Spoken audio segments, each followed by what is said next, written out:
E aí, pessoal, tudo bem com vocês? Tudo tranquilo? Tudo em paz? Coisa boa, coisa maravilhosa. É o seguinte, estou trazendo aqui o segundo vídeo dessa playlist maravilhosa sobre a ditadura militar e agora eu vou falar sobre o primeiro presidente da ditadura, que foi Humberto Castelo Branco. Bem, o Castelo Branco, ele era um militar bastante respeitado e por muitos ele era considerado um moderado, legalista. Entretanto, até a partir da análise das medidas que ele tomou, eu tenho cá as minhas dúvidas. Por quê? Porque, por exemplo, o AI-5, não, o AI-1, o Ato Institucional número 1, ele é a implementação da ditadura e o fim do Estado de Direito. Só que o corpo do texto do Ato Institucional número 1 dá um verniz de legalidade para o sistema, mas efetivamente é o fim do Estado de Direito. E eu tenho cá as minhas dificuldades para entender como que um presidente, quer dizer, um ditador, ao decretar o fim do Estado de Direito, deva ser chamado de moderado. Então, essa peixe de moderado, eu tenho cá as minhas discordâncias. Bem, é o seguinte, a ditadura, eu já havia falado no primeiro vídeo, ela teve bastante apoio da Igreja Católica, dos meios conservadores, da sociedade civil de uma maneira geral. Muita gente apoiou, políticos apoiaram. E teve um apoio muito importante, que eu não mencionei no último vídeo, que foi o embaixador americano, Lincoln Gordon. Ele, inclusive, foi a grande linha de contato entre os golpistas e o governo norte-americano. Então, é o cara que basicamente estava aqui para vigiar o que estava acontecendo no governo João Goulart, e ele mandava diretamente notícias para os Estados Unidos. Lembrando que o Brasil era um importante país no jogo de xadrez, que era a Guerra Fria, porque o Brasil é muito grande. Então, a presença do Lincoln Gordon aqui era uma garantia de que o Brasil não se tornaria, por exemplo, socialista, ou não se tornaria aliado da União Soviética na Guerra Fria. Portanto, assim, a presença do Lincoln Gordon, ela não só era garantido apoio, mas também de informação para o governo norte-americano, mas garantiu também o apoio efetivo do governo americano em caso houvesse problemas na implementação do golpe. Então, forças militares foram mobilizadas dos Estados Unidos como suporte eventual para qualquer problema que aconteceu.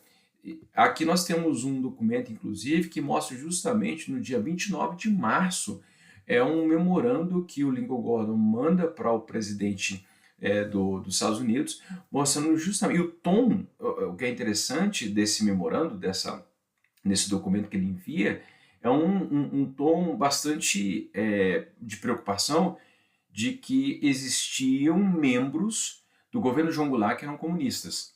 Obviamente, você já assistiu no meu primeiro vídeo, essa pecha de comunista era algo muito genérico, mas era o grande subterfúgio utilizado pelas forças ditatoriais para justificar qualquer coisa. Então, o anticomunismo ele é utilizado o tempo todo para justificar a implementação de uma ditadura e também acabar com o fim, acabar com o Estado de Direito. O que é interessante é que nessa foto aí mostra o Lincoln Gordon sentado com o João Goulart, conversando, batendo papo, enfim. Então, o Lincoln Gordon vai ser um cara que vai atuar de uma maneira bastante decisiva para acabar com o Estado de Direito aqui no Brasil. Bem, quando a ditadura começa, e aí agora já Bem, daqui a pouco vai ser o governo do Castelo Branco, vai ser o dia 11 de abril. Então, o golpe começa no dia 31 de março. Há uma certa discussão a respeito, porque o golpe começou no dia 1º de abril.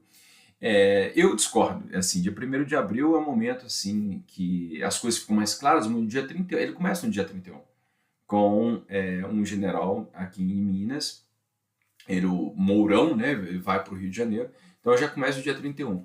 As coisas ficam mais claras em abril.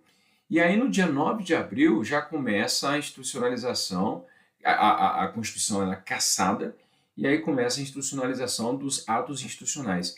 E esse ato institucional, inclusive, ele ele determina a cassação de direitos políticos do Poder Executivo, né, do governo do João Goulart, mas também há uma perseguição contra políticos, e pessoas que se colocaram contra o golpe, inclusive militares. Porque tem uma página da ditadura militar que é pouco conhecida, mas existe pelo menos registro de 2.000 prisões de militares ao longo da ditadura, e muitos militares foram presos aqui, ou foram presos, ou então foram aposentados de uma maneira compulsória. O Castelo Branco ele é escolhido como presidente dia 11, e aí todo esse grupo progressista, comunistas, socialistas, anarquistas, sindicalistas, foram foram presos ou então tiveram que sair do país. Porque existia claramente aí uma vontade deliberada para colocar para, enfim, varrer da face política brasileira a presença dessa ameaça, entre aspas, tá? O que efetivamente não correspondia à realidade, porque é, o, o, a força política desse grupo mais extremista, por exemplo, grupos que queriam a implementação do socialismo no Brasil, esses grupos eram muito pequenos. Tinha uma presença ou outra no governo, mas efetivamente o João Goulart não era comunista, tampouco, não era socialista, tampouco comunista. Mas ele foi, os militares foram muito eficazes nisso, em colocar no João Goulart essa pecha. O que é interessante é que eu trago esse jornal aqui também da última hora, e aí traz as falas dos políticos, por exemplo, o ministro do exterior. O Brasil não admite ação comunista em sua área. Então, quer dizer, tem um discurso ali muito virulento contra o comunismo, né? Que é o discurso do anticomunismo. O que é interessante é que o JK, o Juscelino Kubitschek, vai ser uma pessoa que vai ser perseguida pela ditadura, e documentos recentes revelam que o acidente que o vitimou, na verdade, foi um acidente que foi provocado. Portanto, o JK ele foi assassinado. E aí o JK era um democrata, como tantos outros que perderam direitos políticos e que tiveram que sair do Brasil. Então a ditadura já no início ela já começa a mostrar sua verdadeira face. E aí não dá para dizer que o JK era um comunista, ou que ele era um baderneiro, que era um subversivo, de forma alguma. O JK ele era um cara que pode ter tido vários problemas durante seu governo, mas era um cara que ali cumpriu, inclusive quando ele foi subir ao poder, houve uma mobilização dos militares para impedir a posse dele. Mas aí foi um militar, o Henrique Teixeira Lott, que por meio de algumas ações conseguiu garantir o empossamento do JK. Mas aqui o JK perdeu seus direitos. E aí, o que é interessante, eu coloquei essa foto aqui, porque é uma mobilização, e aí uma coisa completamente impensável ver essas três pessoas juntas, pelo seguinte: à sua direita, não sei se você está vendo, como é que você está vendo esse vídeo, mas esse rapaz aí de óculos é o famoso Carlos Lacerda, aquele que tinha tomado um tiro e foi para a mídia dizer que quem mandou matá-lo foi o Getúlio Vargas. O Carlos Lacerda foi um dos caras que mais picuinhas aí da história da República recente. Ele pegou no pé do Getúlio Vargas, pegou no pé do Juscelino, pegou no pé do Jânio e do Jango. E aí ele aparece aqui nessa foto, obviamente que não é uma montagem, né? Eles não estão lado a lado, para formar a chamada Frente Ampla. A Frente Ampla foi uma tentativa de reunião de diversos grupos e ideologias políticas para o retorno da democracia, porque havia uma promessa dos militares em retomar a democracia, e essa promessa não foi cumprida, obviamente. Mas aí o Carlos Lacerda ele atuou bastante para que essa frente ampla acontecesse, e no final das contas ele foi preso. Então, assim, o Carlos Lacerda ele tinha sido bastante entusiasta do golpe militar, e aí acabou sendo vítima depois da ditadura. Bem, aqui tem dois, né, atos institucionais, o AI-2 e o AI-3. O AI-2 ele prevê a extinção dos partidos políticos e institui o bipartidarismo. Agora só vai poder existir o MDB e a Arena. Então, o bipartidarismo começa em 65 e vai até 1979, se salvo engano aqui. 79 ou 80. Eu tenho quase certeza que é 79 mesmo, ali próximo à data da lei da anistia. E, bem, em 66 instituída a eleição indireta para governadores, e aí com a demora para o retorno da democracia, vai haver um aumento de passeatas contra o governo. Então, assim, estudantes, muita gente, inclusive, que havia sido apoio à ditadura ali em 64, começa a ficar contra o governo. Então, as manifestações, elas se avolumam cada vez mais, porque aí se vê toda a truculência do governo e a falta também, né, da, da democracia, então muita gente se mobiliza. O Castelo Branco sai no poder, há uma convocação para a eleição pelo colégio eleitoral, e aí eles acabam elegendo, ao invés de ter na verdade eles fazem um certo verniz democrático ao propor uma eleição presidencial, mas essa eleição presidencial era feita pelos deputados e senadores, que eram membros ou do MDB ou da Arena, ou seja, políticos suficientemente moderados ou coniventes para não questionarem a ditadura. Ou seja, no final das contas, a eleição é uma eleição de cartas marcadas, e aí o Costa e Silva ele é eleito. Ele só não fica os 4, 5 anos que ele poderia ficar, porque ele acaba morrendo durante o governo. E aí, bem, aqui o português ele não ficou muito correto, porque dá a impressão de que ele irá governar, que ele foi eleito para governar de 67 a 69, não foi isso. Ele que morreu, e aí acaba que ele não ficou mais tempo. Bem, durante o governo dele, as manifestações aumentam bastante, e aí o Costa e Silva vai convocar, ou vai evocar a Lei de Segurança Nacional. E a Lei de Segurança Nacional, a razão para que ela fosse convocada é que o Brasil vivia numa guerra. E aí, por estar numa guerra, era necessário, então, adotar medidas duríssimas para que houvesse a reorganização da ordem no país. E aí, a partir da Lei de Segurança Nacional, é que aí logo depois ele vai decretar o AI-5, mas isso é papo para daqui a pouco. Nesse momento, com a Lei de Segurança Nacional, já que é a suspensão das garantias constitucionais, os opositores, as pessoas que são presas, passam a ser penalizados de uma forma brutal. Então, os casos de tortura, que já aconteciam antes, as torturas eram modus operandi já há algum tempo no país, mas agora ela fica praticamente institucionalizada. Todo mundo sabe que isso acontece, né? Mas o discurso só acontece com gente que fica contra o governo, o que não é verdade, porque os casos de tortura, por exemplo, de crianças, são as coisas mais abjetas da história política brasileira.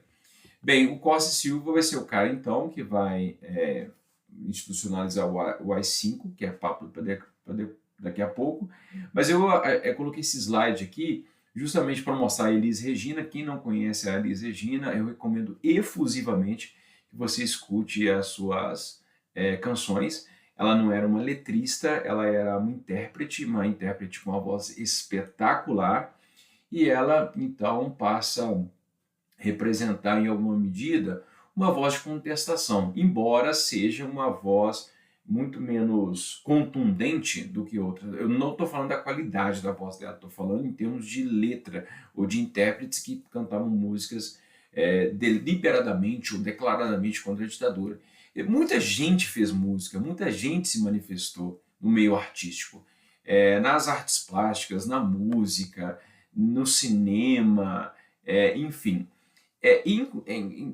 No teatro, no teatro então não se fala.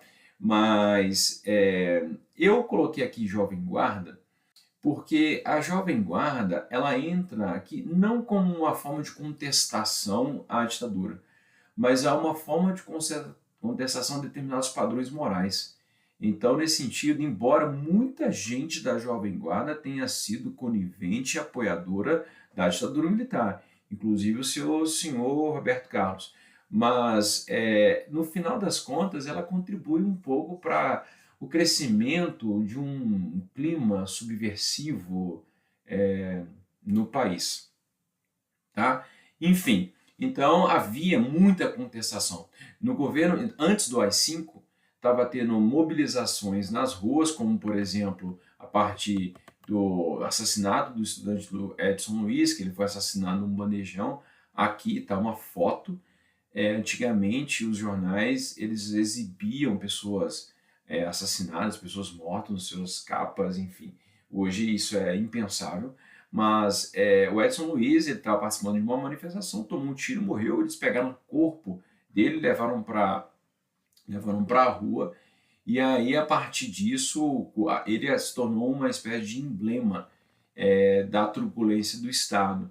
E muita gente começou a ir para a rua, trabalhadores começaram a fazer greves, e aí a linha dura começou a reagir. A linha dura era do comando, lá do Costa e Silva, e pessoas próximas ao governo, mas também tinha baixa patente, seja no meio da polícia militar, seja da polícia civil, seja no exército, na marinha aeronáutica, enfim. E aí esse pessoal acaba tomando atitudes que eram atitudes terroristas, né?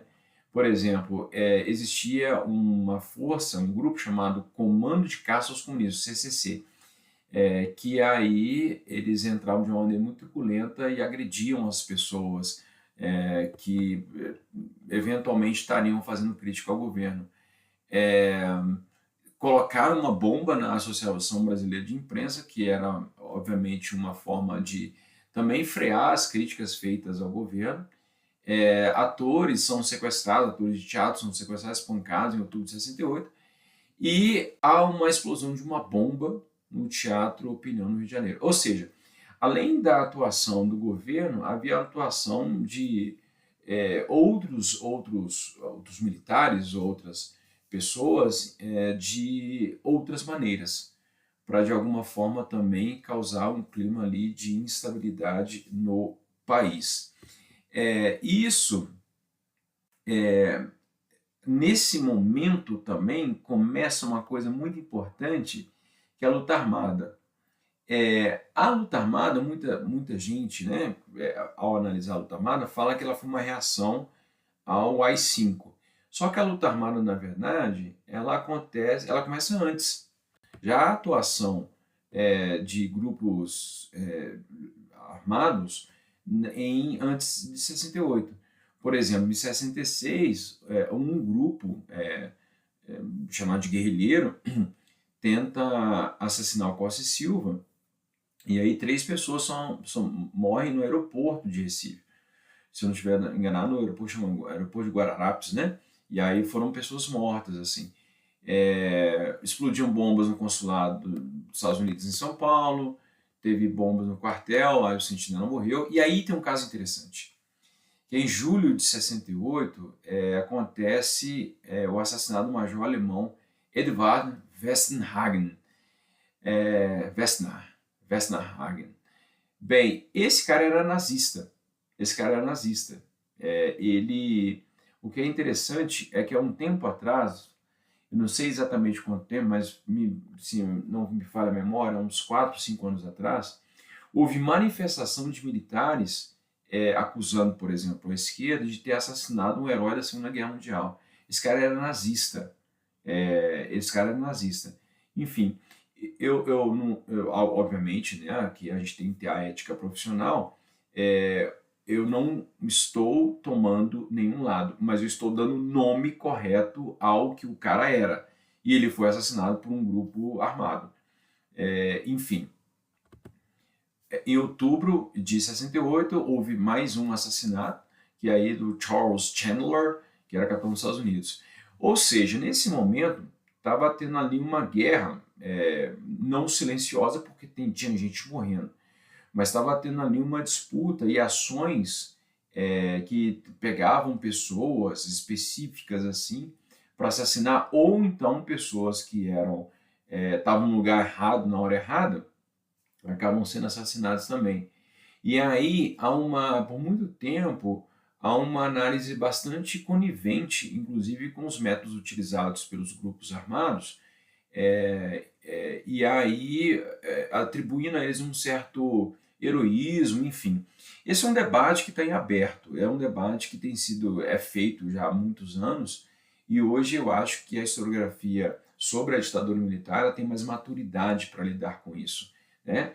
Porque sem ser partidária, ela vê inclusive essa luta armada como como cometendo graves erros na leitura da realidade, mas ao mesmo tempo eram pessoas que estavam ali alimentadas por uma utopia de transformação da realidade.